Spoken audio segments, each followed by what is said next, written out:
I feel my power. Alice, I think she was the brain of our double, that's for sure, and I was the power. Alex Eala arrives in Linz for the Upper Austria Ladies Open, her first WTA 500 event on clay. And before she strikes a single ball, the Philippine embassy in Austria is mobilizing an army. Trains from Vienna, packed venues, a diaspora turning a quiet European city into something the tennis world has not seen before. While the world's number one has been playing in front of rows of empty seats, Eala enters Austria ranked 45 in the world, after a hard-court swing that saw her reach the round of 16 at both Indian Wells and Miami. The clay represents new territory, a surface she has dominated in her junior years but never proven herself on at the highest professional level. Days before her debut, she posted an Instagram story from Linz, a Filipino grocery store, captioned "U Philippines," the Tagalog exclamation of delighted surprise. She called the store a gem. That single post told the real story. Wherever Alexandra Eala goes, she carries home with her. And home was about to show up in force. The contrast could not be sharper. In one corner, Aryna Sabalenka, 23 wins, 1 loss, the most dominant start to a WTA season in 2026. Multiple titles, the Sunshine Double, the #1 ranking, no one is close to touching her. In the other corner, reports from Indian Wells in March, fan videos circulating online, rows of empty seats during Sabalenka's matches, social media backlash over sparse crowds, the world's best player competing in a stadium that looked half-interested. Now, Linz, a WTA 500 event with a 30,000-seat center court. Sabalenka is not even in the draw.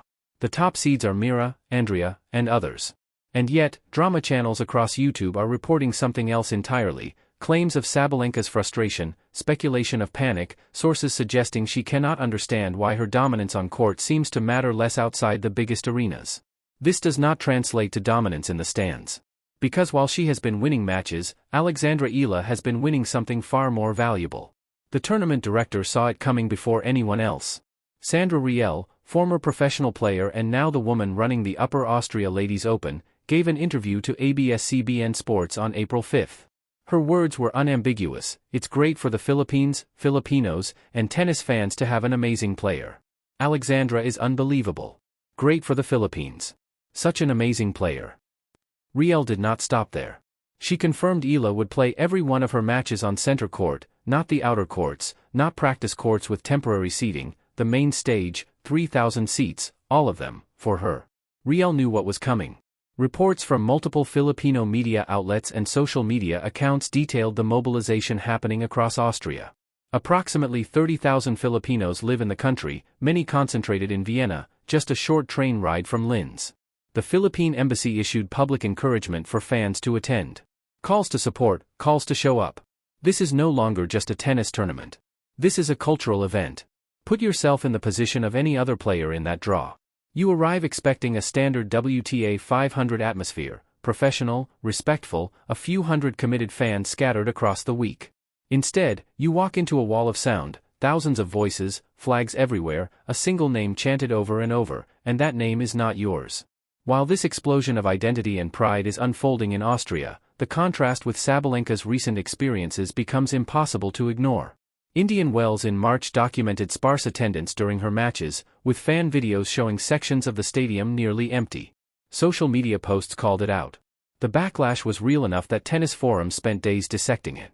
Drama coverage from multiple YouTube channels has gone further, claiming that fans prioritized matches featuring rising stars like Eala, leading to boycotts or disinterest when the top-ranked players took the court. Reports, unverified by mainstream outlets but circulating widely, suggest the Miami finals suffered similar issues: empty seats, low energy, the #1 in the world playing to a room that felt half full. Tournament officials from Indian Wells to Miami have not confirmed these claims directly, but the fan videos do not lie. The empty sections were visible. The disparity was real. And now in Linz, the contrast plays out in reverse. Eala, ranked 45 and playing her first clay event at this level, is the one drawing the center court assignment, the one inspiring cross-country travel, the one turning a quiet Austrian city into a destination. Fans who followed Eala's journey saw this coming long before the tennis establishment did. They recognized something the rankings could not measure. They understood that filling seats is not about who has the best record, it is about who represents something larger than themselves. That Instagram story posted from the Filipino grocery store, captioned Philippines, captured it perfectly. She was not performing, she was being herself, finding pieces of home in a foreign country and sharing that joy with the people who have carried her this far. When a player does that, when they make their success feel like a shared victory rather than an individual achievement, the response is not applause, it is devotion. Sandra Reichel has spent decades in professional tennis. She has competed on the tour, organized events, and seen every kind of player walk through tournament gates, legends, rising stars, journeymen grinding for ranking points.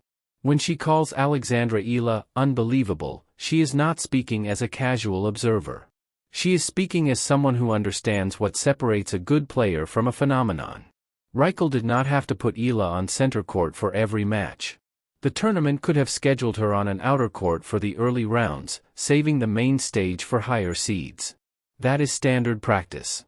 That is how most WTA 500 events operate. But Sandra Reichel made a different calculation. She saw the fan interest building, saw the Philippine embassy getting involved, and noticed the buzz on social media. She understood that Alexandra Eala is not just another entrant in the draw, she is the reason people are buying tickets. What is happening in Linz signals something the WTA has not fully reckoned with yet. The traditional model, which assumes fan interest follows rankings and builds marketing campaigns around Grand Slam champions, is breaking down, or at the very least, being challenged by a new force, cultural identity and diaspora pride. The power of representation.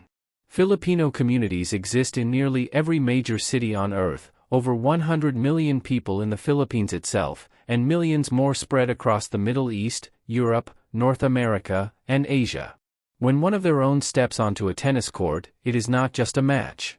It is a validation of their presence, their worth, and their place in a sport that has historically centered European and American stars. Eala's upcoming schedule includes Stuttgart, Roland Garros, and every clay event between now and the summer. If the Linz mobilization is any indication, tournament directors across Europe are about to discover what it means to host a player who travels with an entire nation behind her. Meanwhile, Sabalenka continues her dominant season. Her tennis is undeniable. Her results speak for themselves. But if the attendance issues from Indian Wells and Miami persist, if the pattern holds that fans are choosing cultural connection over pure ranking excellence, the WTA faces a commercial challenge. The player with the trophy and the player who fills the stadium are no longer guaranteed to be the same person. Eala is not perfect. Miami proved that. She reached the round of 16 after strong wins over Laura Simond and Magda Linette. Then she faced Karolina Muchova. The scoreline was brutal, 0-6, 2-6. A dismantling. The kind of loss that Eala faced exposed exactly how much work remains between the top 50 and the top 10. She did not post about it, no emotional statement, no lengthy reflection. Instead, she moved on, transitioned to clay preparation, flew to Austria, found a Filipino grocery store, and smiled about it. That is resilience without performance, progress without the need to narrate every setback. Sandra Reichel called her unbelievable. 30,000 Filipinos mobilized across Austria. The Philippine embassy issued public calls for support. A 20-year-old making her clay debut earned center court placement over higher seeds. Meanwhile, the world number one has been playing in front of sections of empty seats. Alexandra Eala is not just advancing in tournaments, she is rewriting the economics of fan attention. She is proving that the era of the people's champion is not a theory anymore, it is the present reality. The gap between ranking dominance and cultural dominance has never been wider. The fans who believed in her before the world caught up are being proven right. Not because she won a Grand Slam, not because she cracked the top 10, but because she made herself impossible to ignore by staying exactly who she is. Is Eala's fan army the future of WTA attendance? Or will the top players eventually find a way to match this kind of cultural pull? Who are you showing up for the next time you buy a ticket? If you have been following Alexandra Eala's rise, if you saw this coming before the tennis world did, you are part of a community that recognized greatness before the rankings reflected it.